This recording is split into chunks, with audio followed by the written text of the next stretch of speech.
If you're an aspiring screenwriter, or even if you have experience and you make any of the mistakes I'm going to talk about in this video, you are dooming yourself to failure or severely limiting your potential of what you can actually achieve as a screenwriter. A lot of the mistakes I'm going to talk about in this video, I've made myself. Some of them I actually still make, so I have to check myself in order to correct the situation in terms of aligning myself with what I need to be aligning myself with. My name is Oromase. I'm a screenwriter professionally. I've been working in the industry for a long time, and I use this channel to give tips and advice on screenwriting to make sure that everybody who comes and visits my channel creates for themselves the best opportunity for success, or at least creating a solid foundation in your screenwriting journey. It's all about correcting mistakes, guys. And I say this in all my videos. I made all the mistakes I talk about. So I'm not just talking about it as if, hey, you know what? I never did this. And all the people out there, all of you listening, if you're doing this, you're doomed. I doomed myself. So these are things that I learned from trial and error. And what we're going to talk about today is specifically about the mistakes that are most common, especially with new and aspiring screenwriters. There are about 6 of them. I'm going to go through 6 errors. So make sure that you watch to the end of this video. I'm going to go step by step, and you can revisit them and see how many of them you actually make now or have made, or better yet, hopefully, maybe you've not made any of these mistakes, but you can avoid them because I'm going to be highlighting them in this video. All right, guys, let's get started. The first error that new and aspiring screenwriters make is the imposter syndrome.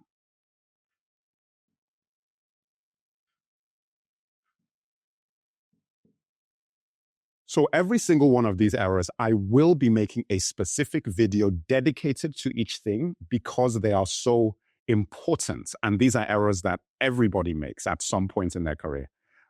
So this video is basically about highlighting them. And then obviously I'll go into more depth in those videos later on down the line.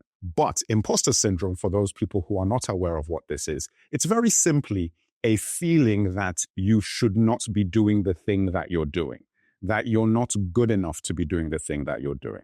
And that has a direct impact on your ability to execute that thing or to do that to the maximum of your potential.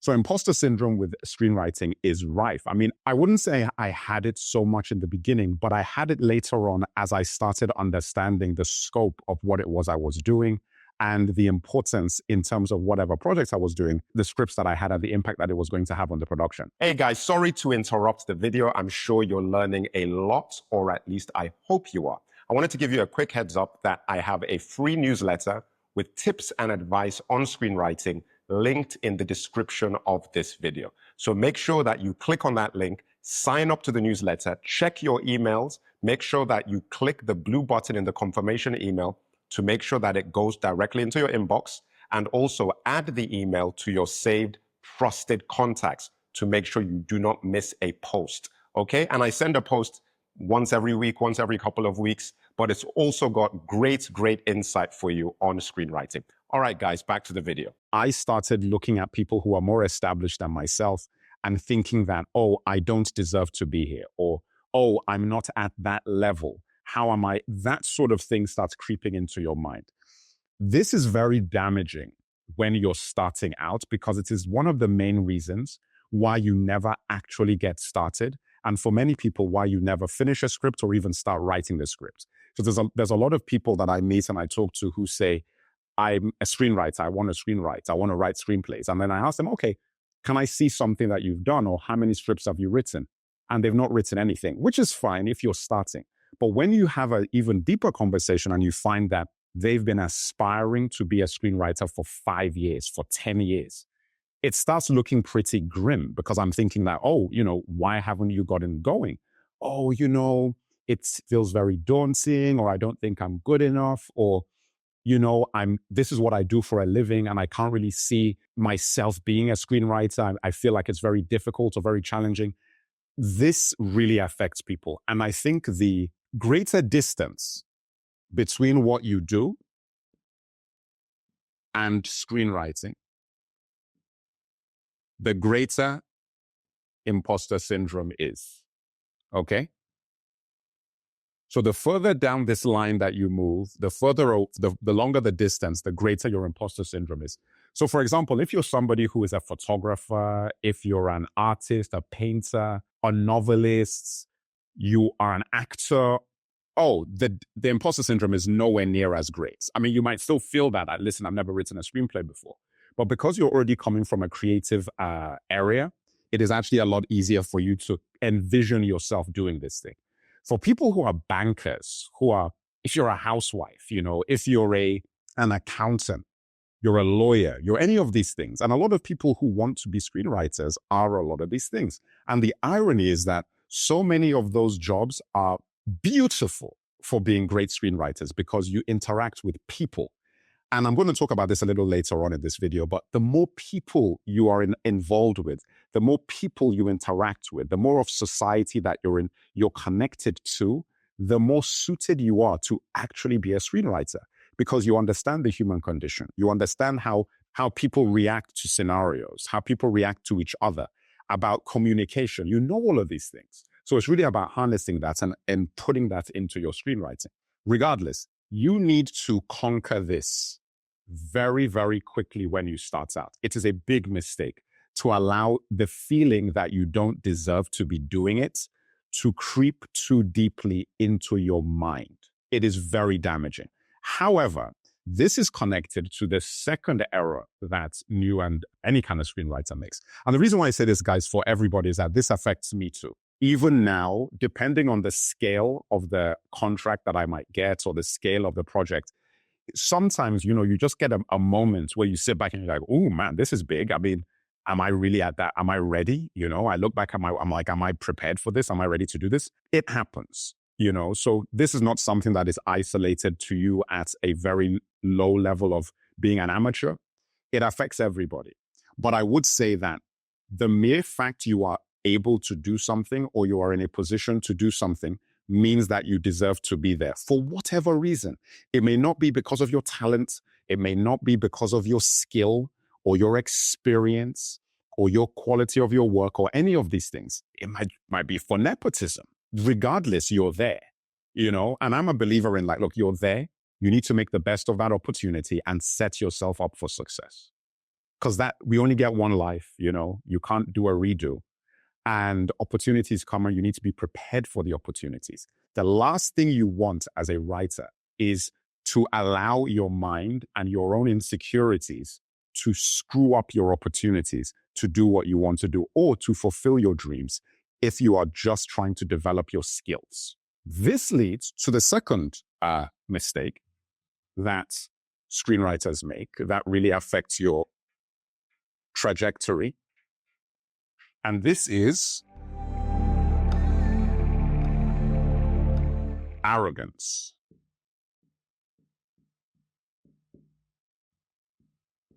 This is going to connect into a whole bunch of things, guys, but there's a lot of people who are affected by this. This is the opposite of imposter syndrome. So this is like the other side. There's two sides of the coin. This is the other side of the coin. There's some people who simply believe that because they say they want to be a screenwriter, they already know everything. They look at movies and they're like, oh, that's terrible. I can do better than that. They read screenplays. I'm like, oh, I can do that. That's easy. I can do that. And they start writing and they just believe, I don't need to learn anything. I don't need to study anything. I don't need to practice. I don't need to ask anybody whether my ideas are any good because I know they're good and I know I'm high quality. And in fact, I will tell people whether they're good enough or not in terms of what they're doing. And it's amazing that you see this. And I see this all the time. You get people who have no experience, never written anything, never sold anything, never made anything, zero, who actually believe that they know more than people who have, or people who have more experience, or who are further down the learning or educational line of screenwriting than they are. Very, very damaging because it leads to a whole bunch of things, a whole bunch of problems that really hamper your progress. And again, this is something that applies to people, whether you're an amateur or you're very experienced. There's people who are very experienced who are still afflicted by this. And you're afflicted by this because of, an overconfidence in your own abilities. Now, this leads to narcissism,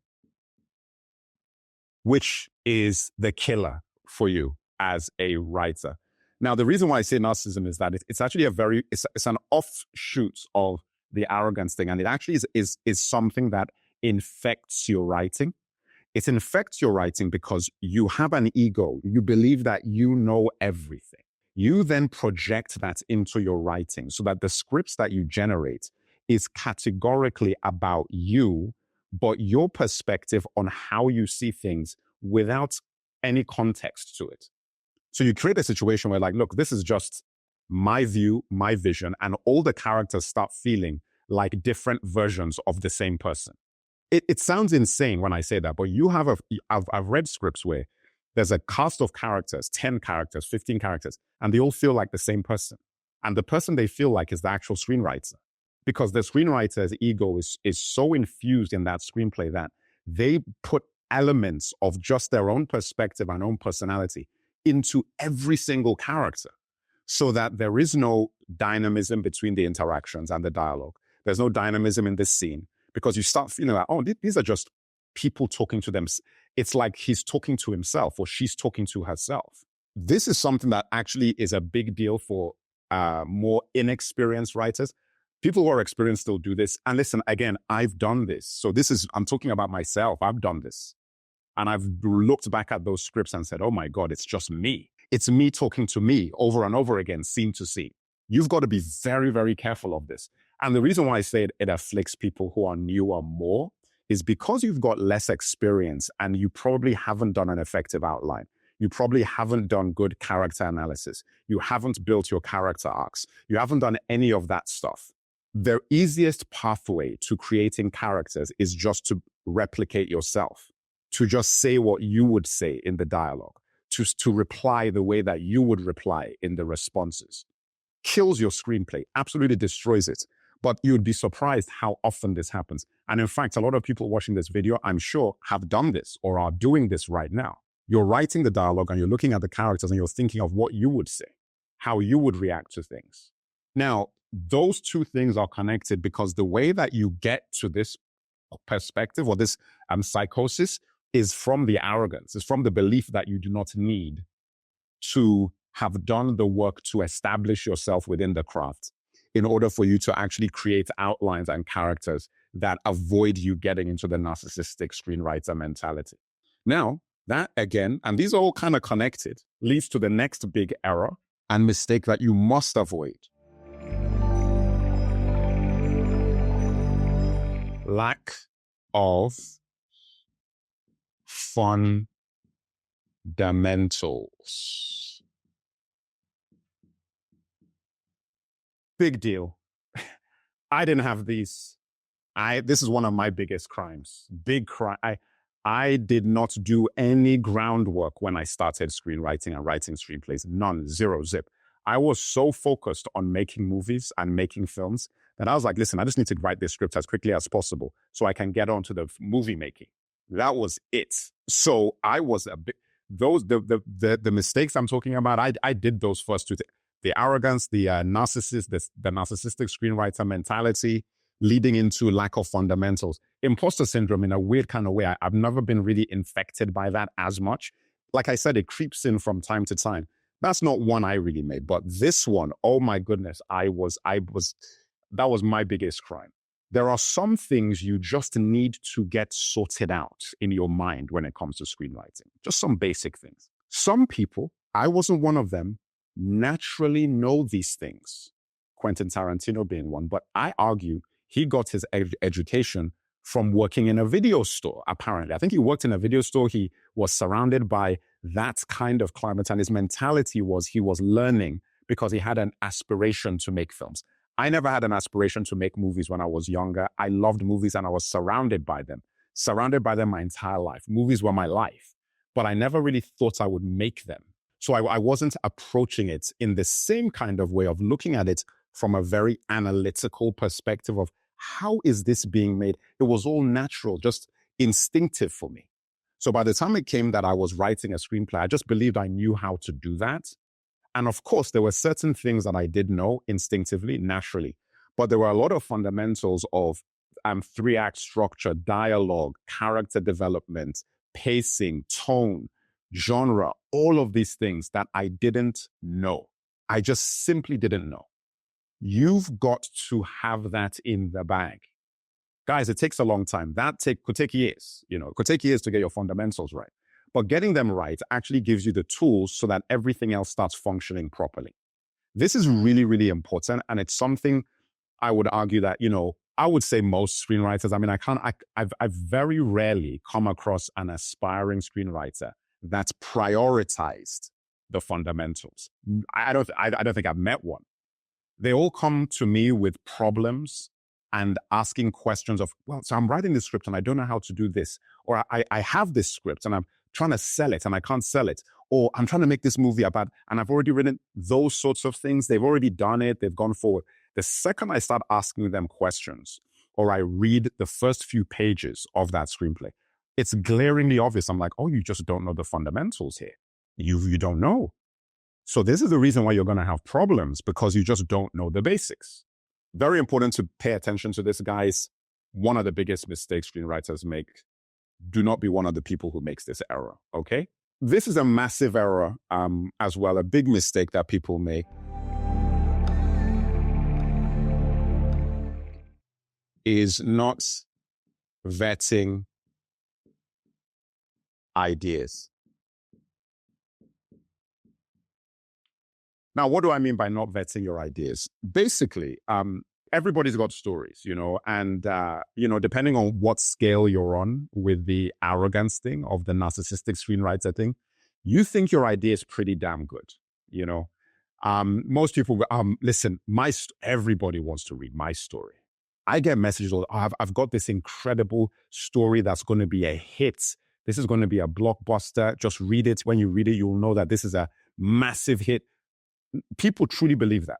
And again, like I said, I'm sure you do, many people watching this believe that too. I would argue that most of you are wrong. Most of you have an idea that's not going to sell. Nobody cares about, nobody wants to read, nobody wants to make. Some of you are right, but the percentage is much lower than you think it is. In terms of the number, out of 100 people, maybe 5 of you have an idea that, you know what, that's actually a pretty damn good idea. Now, the other 95 people, it doesn't mean you don't have a good idea that is viable. I'm just saying the idea that you're thinking about might not be it. Okay? That's my point. That idea might not be it. This is where this comes into play. You need to start vetting your ideas. You need to start putting things in place to check that what you believe is actually the case. Often it's not. You need to start thinking about these things. And as I said, there are systems to do this. I use the circle of death. It's the system that I use. I've got a video about that you can watch. That's how I do it. But I put a lot of weight on this aspect now, because I believe that it is actually one of the most important things to making sure that what you're writing is of quality. Because when you're vetting your ideas, you're thinking about the genre as well. So you're picking the genres that resonate. And you're also thinking about the avatar of your audience as well. So you're thinking about who the audience is for. You're thinking about the marketability as well. Okay? You're thinking about that, as in, is there a market for this? And that is going to be connected to your avatar and connected to your genre. You're also thinking about your voice as well, and whether or not this is going to help you build your voice in order to create a more unique screenwriter of yourself that is actually more marketable to forget even the industry, just more marketable to an audience. So that when you try to raise funds, when you're trying to get representation, if you want to go that route, if you're independent and you want to build an audience directly, people actually can identify that, oh, I know who that is. That's the reason why you want to do that. And this all comes from vetting ideas. You've got to put these ideas out there and interrogate them enough that by the time they come through that, you are sure that your idea is viable. That doesn't mean you're not going to screw it up. That doesn't mean you're not going to, you're going to definitely write something that's a great script out of it. That's a whole other side of things in terms of the work that you're going to do. What it means, though, is that you're starting from a great place. Most people who try to get into film in general, entertainment, but movies, any kind of entertainment, even if it's music, but definitely in the movie business and as a writer, you're inspired by something you read or saw. You're inspired by other filmmakers. You're inspired by other writers, other movies, actors, and so on. And you end up wanting to do something like blah, blah, blah person. I want to write like Tarantino. I want to write like Aaron Sorkin. I want to write like David Mamet. I want to write like Jonathan Nolan. All of those sorts of things. I want to write like David Goyer. Like you have these, I love the movies that they made. I want to write like this. I read that script. It was amazing. I want to do this. And you end up being inspired by that. Now, that is a good thing. That is not what I'm talking about here. That's a good thing. You're inspired by a particular writer, their style, and you want to emulate that. You want to build off that. But the most important word I'm using here is build off that. You're not trying to be the same or a carbon copy of that person. You're trying to build off it. The problem then is the trend factor. The reason why you're attracted to those particular writers is because they were successful. And they were successful with a particular movie, with a particular project. Now, that project might have spawned other projects in the ether, in the zeitgeist, that are very similar. Oh, there's a spate of war movies now, or there's all these body comedy movies, or there's these science fiction films that are really hot now, or these thrillers that are really hot. All of these things happen. And you look at that and you're like, I'm going to come out with my version of, I'm going to come out with this because that's the trend now. Those things are selling. That is a dangerous place to be. It's dangerous for a number of reasons because, there's timing. You might not be able to get your project out in time. And by the time that you get there, it is too late and things have moved on. That's one factor. The other factor is you will not be unique because everybody else is going to be trying to do the same thing. So you won't be unique, that's for sure. Another thing with chasing trends as well is that it stifles your creativity.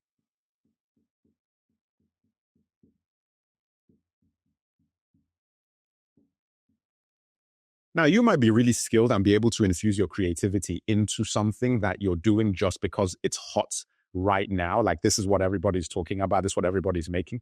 You can do that, but it stifles it. It actually puts sort of borders and barriers around the potential for you to really be creative. When you're starting, especially when you're starting, you don't want to be constrained that way because you're working with specs. Nobody's paying you for anything. You need to develop yourself. Sure, you might want to sell the first script you wrote, but that's unlikely. It's very unlikely that you're going to sell the first screenplay you write. Really unlikely. It might happen, but you shouldn't go into it that way.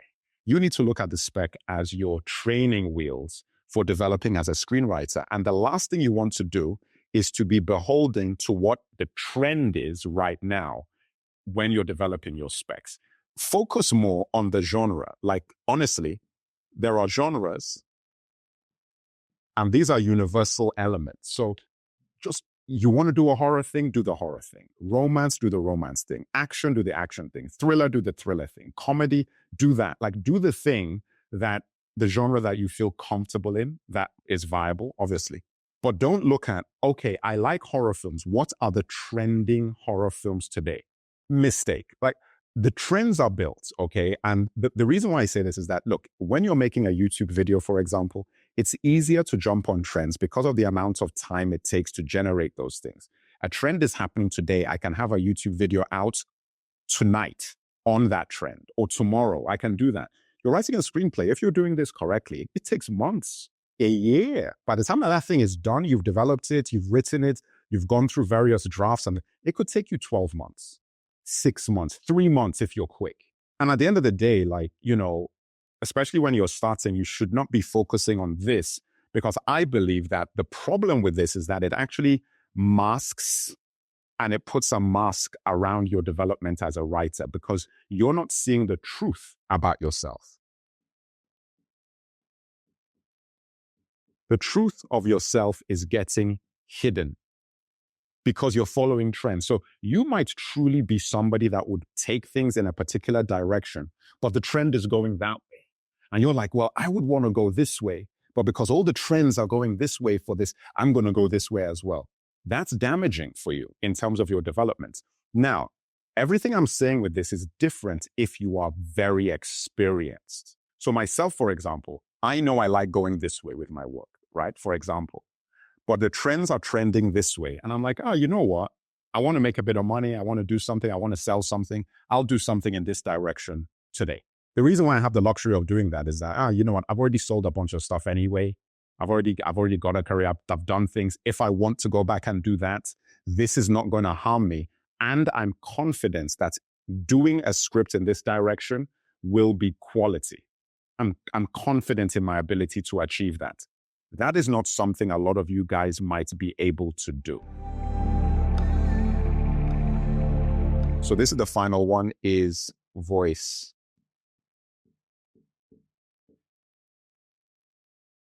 Your identity is really important, extremely important. You don't realize how important it is when you're starting, for sure.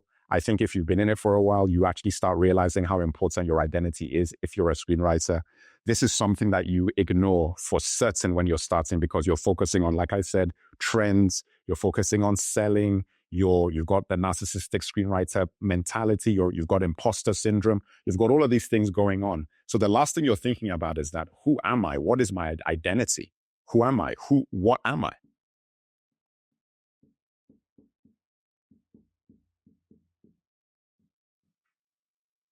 What is my identity? You're not thinking about these things. This is the most important thing, people. I'll tell you this right now. Like, that is the thing that, as you go further and further on the journey, is the reason why you make money, is the reason why people pay you.